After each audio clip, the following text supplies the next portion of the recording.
Hello friends, today I'm going to be sharing with you how we built this beautiful pergola in our backyard. This video is the very last video of home updates in this house that we've lived in for the last 5 years that I'm going to be posting. Then we're going to be moving on to something else, so stay tuned for that. We got all of the lumber from Home Depot. For our posts, we're doing 4x6s. They're not the square posts, they're more the rectangular ones. And some of them are going to be sitting directly on the patio, and some of them are going to be in a hole in the ground. So we want to make sure they're all protected from the elements. Since we did not get pressure treated lumber, this is just regular lumber that hasn't been treated.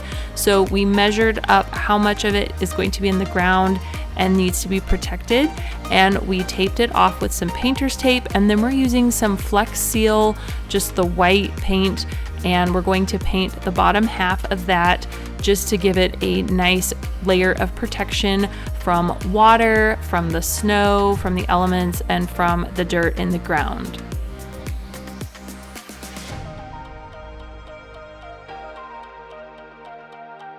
I don't really have any measurements for you for this pergola just because we based them off of the size of our patio, the length of our house, and just how we thought it would look on how high it should go, just kind of taking all those things into consideration. My husband Simeon put together a plan, figured out how far everything needs to be spaced out to make sure that it could bear the load of snow and all the weight of the wood.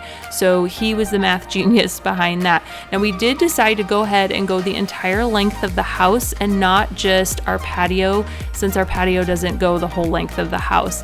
We thought eventually we could pour a patio here or do some sort of paver stones or flagstones or something. So for now, we're just gonna leave this and we're gonna extend it all the way out. So first, we're just making all of our markings to where our posts are gonna be. We've got 4 of them and we're just spacing them evenly. 2 of them are going to be dug in the ground and 2 of them are going to be attached to the concrete patio.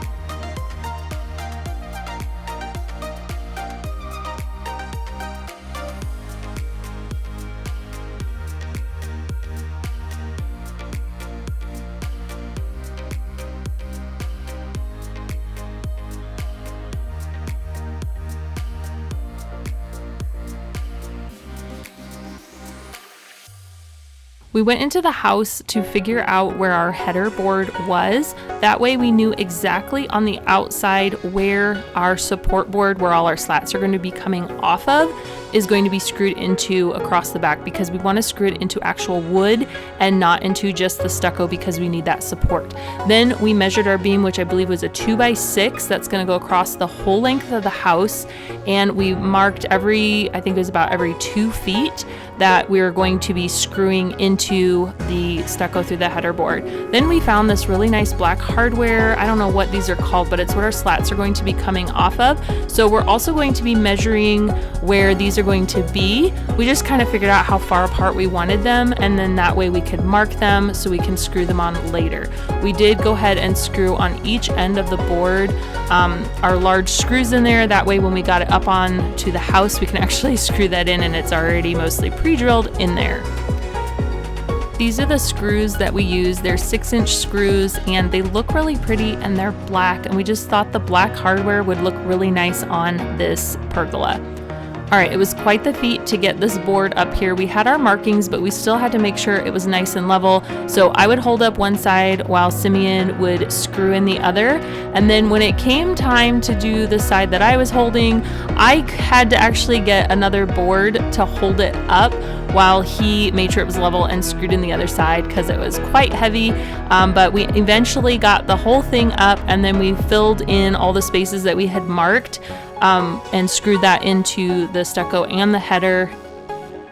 Now it's time to put in the corner posts. So we're going to put in our first slat so we know how far the post is supposed to come out, which we already have measured, but this just kind of helps keep it in place. So I was holding it up and Simeon took a 2x4 and screwed it to the one end. That way I could be down there to hold it up and he could make sure it was nice and level, and then screw it into those shoe bracket holder things that I showed you earlier. We made sure it was nice and level, and then it was time to go ahead and put the post in the ground. Now, before we put the post in the ground, we took some cinder blocks. I don't remember the size, but we broke it in half and we placed it down into the hole. That way our post would be sitting on something flat. Then we just made sure it was nice and level and got it all screwed in, and it was perfect. For the other corner posts that's going to be going into the concrete, we had special, I don't know what they are, but they're these silver metal things that are meant to go into concrete. So we had to drill holes and then screw that in, and that's what we can actually put our post into and screw that into. So we used the same process to get the second board up and got that all in and level, and we were done with the side posts. If I had a boat, I would sail out, take every brother and sister of mine. We'd roll in the sunshine and sleep when it's dark, hoping to find somewhere we can call home. But it's black. We wanted some decorative elements in this pergola, so we cut some angles on our vertical pieces, which are the 2x6s that are coming out kind of perpendicular to the house. And then the 2x8, which is going to go parallel to the house, which is going to hold all our 4 posts together. We wanted the 2 ends of that on either side to be angled as well. So we cut all of our angled pieces since we had the saw out. And then for our front beam, we're gonna go ahead and screw 4 holes that are going to be attached to our posts. Now, this piece of wood was very heavy and we wanted to make sure that it was nice and level. So we screwed some scrap pieces onto our posts to hold this up in place. So that way we can screw it in again with those black, really pretty decorative screws.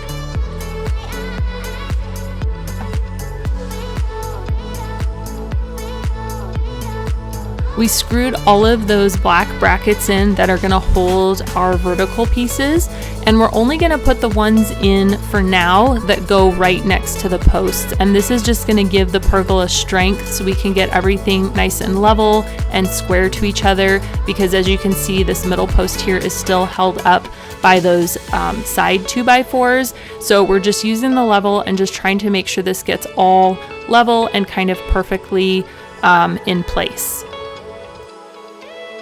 We're doing 2 of these 2x8s, one on either side of our posts. So we're basically encasing them. And we just thought this would just give it a really nice finished, clean look. It also gives it more support. And as you can see, we have 4 screws on each post, and each piece goes halfway through the post, as you can see, because we need obviously to screw in the next board.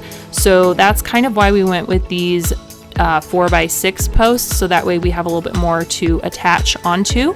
And then once we got all those boards up, we just cut off the excess so it wasn't sticking up out of the top. Now that we've got the frame and the bones kind of up, we can go ahead and finish putting up the vertical slats. These weren't too difficult to put on. We just basically slid them right into those kind of shoe brackets and screwed it on. We decided just to do vertical slats and not to do more shade type slats, because the more wood you have up there, the heavier the structure is going to be. And then we also live in an area with snow, so we have to keep in mind that it would have to bear the snow load. So this is not a complete shaded patio. We went more with a pergola. We are going to put some shade cloth up top to kind of help along with that. But I think that this just looks really nice, and the width of these boards, they're 2x6s, it really does shade a lot. We get the evening sun since this backyard is facing the west, so it's not perfect shade, but it helps a lot and it just looks beautiful. And we didn't want to spend a ton of money on a ton of lumber for this. To attach the front ends here, we're just going to use these, again, black accent brackets that just hold it in place. We measured, made sure everything, was all perfect and looked good. And I just love these really dark elements in this pergola. It just kind of pops the color out and it just looks really nice. We filled the holes that we had dug for these posts in the ground with some concrete, and then we added water and let it set. As you can see, we have the bottom part of it protected with that Flex Seal just to protect from the elements, so that way the wood will last longer. We got some of these outdoor LED lights from Costco, and we hung them up just over the concrete portion of the patio because that's all one strand would fit around. But we just love the ambiance that this provides, especially in the evening with that light and this gas fire pit that we also got from Costco. We just absolutely love it out here so much. Now we put up some shade cloth because this does face west and the sun just beats into these back windows and heats up the house, and we like the shade that the shade cloth provides. We do have two smaller pieces on here. We could have gotten one large piece from Amazon that covered the entire thing, but it was very expensive, and we already had these smaller pieces on hand and they seem to do a really good job. Now we do take these down in the winter time because the weight of the snow will rip the shade cloth. Every year for Mother's Day, the kids get me hanging baskets, and so we put up some hooks on the pergola between the posts, and it just looks so beautiful out there. It's one of my favorite parts of our backyard. Now, one thing I did not mention, we actually built this 2 years ago, and it has held up amazingly, and we did go ahead and seal it with just a clear coat.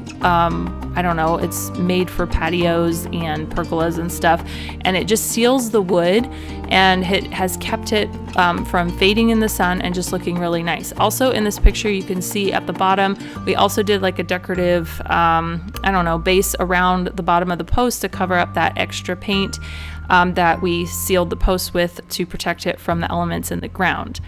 I cannot believe how beautiful and amazing this turned out. I hope you guys really enjoyed this video. Let me know what you think down in the comments. Give this video a thumbs up if you liked it. Don't forget to subscribe. Thanks for watching, and I will see you guys next time.